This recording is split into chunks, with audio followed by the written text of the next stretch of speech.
harus pakai uang. Kalau mau berjudi harus pakai uang. Mau mabuk-mabukan harus pakai uang. Mau haram-haraman harus pakai uang. Ternyata jalan ke neraka mahal harganya. Walaupun mahal anehnya banyak yang suka melaksanakan zakat hanya bagi yang mampu. Melaksanakan haji hanya bagi yang mampu.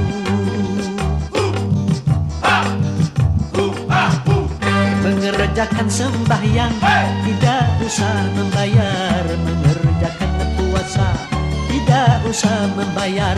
Ternyata jalan yang ke surga murah harganya. Walaupun murah anehnya banyak yang ogah.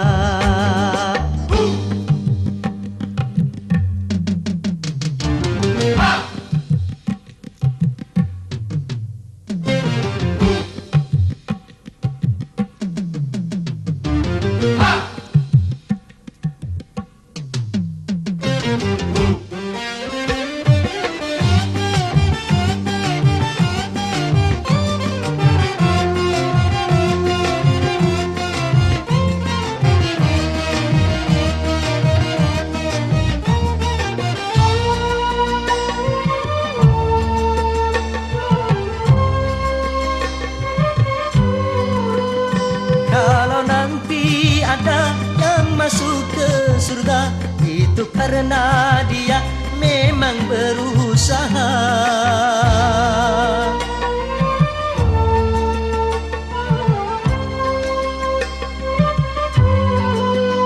Kalau nanti ada yang masuk neraka, bukan karena Tuhan tak sayang hambanya. Semua terserah kita.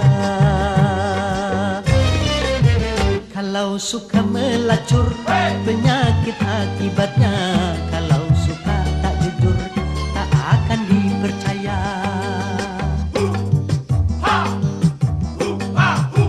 Kalau suka mencuri, penjara akibatnya.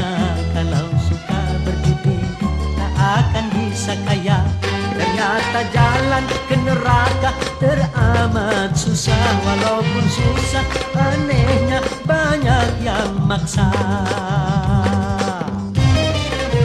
Kalau suka sembahyang hidupkan jadi tenang. Kalau suka puasa sehat jiwa dan raga.